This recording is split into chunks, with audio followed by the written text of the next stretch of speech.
नमस्कार। बिहनिया संझा से मैं कौशल तिवारी। मोदी सरकार के बहु प्रशिक्षित मंत्रिमंडल के विस्तार ने यह साबित कर दिया है कि मोदी और शाह की जोड़ी का कोई मुकाबला नहीं है। वहां बैठे लोग चुपचाप अपमान और तिरस्कार सहें, वही उस टीम में शामिल हो जाएं। सत्ता का अपना चरित्र है, उसने ताकत भी दिखा दिया। परफॉर्मेंस की बात ही बेमानी है। पूरा मंत्रिमंडल जिस ढंग से बना है, आप एक एक नाम पढ़ते चले जाएंगे, आपको समझ में आ जाएगा कि मोदी सत्ता क्या चाहती है। हर क्षेत्र में अपनी भर्त पिटवा चुकी मोदी सरकार की प्राथमिकता अब भी चुनाव है। कहा जाए तो कुछ लोगों को यकीन नहीं होगा, लेकिन यकीन मानिए, मोदी मंत्रिमंडल के विस्तार की वजह देश संभालना नहीं, बल्कि जिन 11 राज्यों में चुनाव हो रहे हैं वहां भारतीय जनता पार्टी को संभालना है। इसके अलावा एक और बात है, जो भी सत्ता का चेहरा बनने की कोशिश करेगा उसे बर्दाश्त नहीं किया जाएगा, उसे हटा दिया जाएगा। रविशंकर प्रसाद या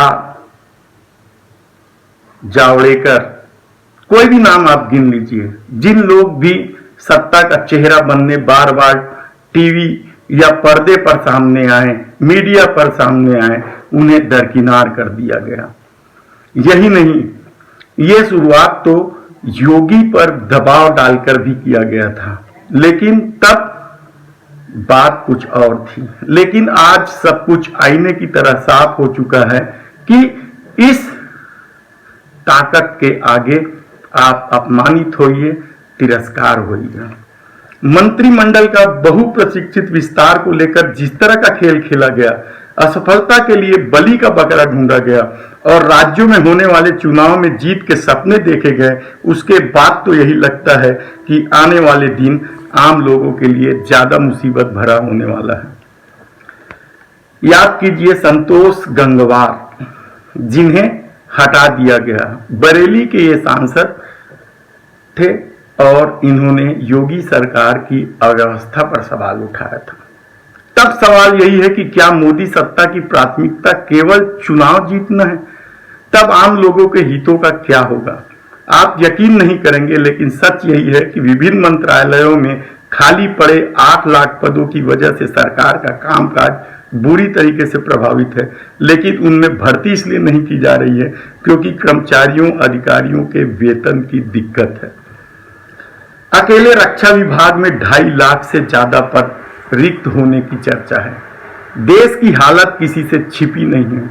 आर्थिक बदहाली ने महंगाई को चरम पर पहुंचा दिया है, बेरोजगारी चरम पर है, भूखमरी चरम पर है, खुशहाली लोगों के चेहरे से गायब हो चुकी है और सत्ता अपनी रहीसी बरकरार रखने और आर्थिक स्थिति सुधारने के नाम पर जिस तरह से आम लोगों पर टैक्स का बोझ बढ़ा रही है, वह गब्बर सी टैक्स भले ही कांग्रेस कर दे, लेकिन यदि आप धर्म ग्रंथों में देखो तो रावण राज में भी इसी तरह के टैक्स की चर्चा होती थी, लेकिन निर्मला सीतारमण को नहीं हटाया गया क्योंकि वह मोदी सत्ता के लिए सुविधाजनक है। ऐसी आर्थिक मंत्री और कौन मिलेगी? महामारी में असफलता के लिए बलि का बकरा भले ही डॉक्टर हर्षवर्धन को बना दिया गया है, लेकिन सच तो यह है कि महामारी प्रबंधन नेशनल डिजास्टर मैनेजमेंट अथॉरिटी का चेयरमैन खुद प्रधानमंत्री नरेंद्र दामोदर दास मोदी है। रविशंकर प्रसाद, प्रकाश जावड़ेकर, बाबुल सुप्रियो, कितने ही नाम हैं जिन्हें मंत्रिमंडल से भरी बेइज्जती करके हटाया गया है कि इनका परफॉर्मेंस ठीक नहीं था। आप ऐसी कल्पना कभी कर सकते हैं? केवल अपनी ताकत दिखाने के चक्कर में सत्ता ने जिस तरीके से मंत्रिमंडल बनाया है वह हैरान कर देने वाला है। वह एक तरह से पार्टी में आगे बढ़ने के इच्छुक लोगों के लिए चेतावनी भी है, संदेश भी है। संतोष गंगवार तो शायद सिर्फ इसलिए हटाए गए क्योंकि उन्होंने अपने संसदीय क्षेत्र बरेली में स्वास्थ्य सेवाओं की बदहाली पर योगी सरकार की आलोचना कर दी थी।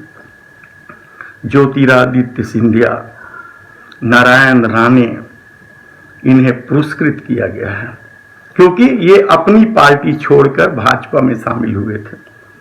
ये भाजपा की अपनी शैली है, नरेंद्र मोदी सरकार का अपना तरीका है। तब सवाल यही है कि पेट्रोल डीजल की बढ़ती कीमतों का असर क्यों नहीं देखा गया?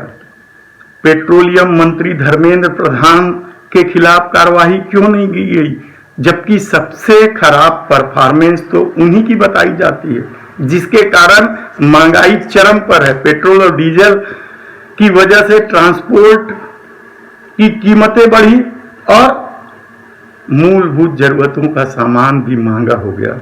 कुल मिलाकर केंद्रीय मंत्रिमंडल के विस्तार का ध्येय सिर्फ 11 राज्यों का चुनाव ही नहीं है, बल्कि सत्ता की वो ताकत दिखाना भी है और यह संदेश भी है कि ज्यादा उड़ो नहीं, वरना अपमानित और तिरस्कार करके निकाल बाहर किए जाओगे। धन्यवाद।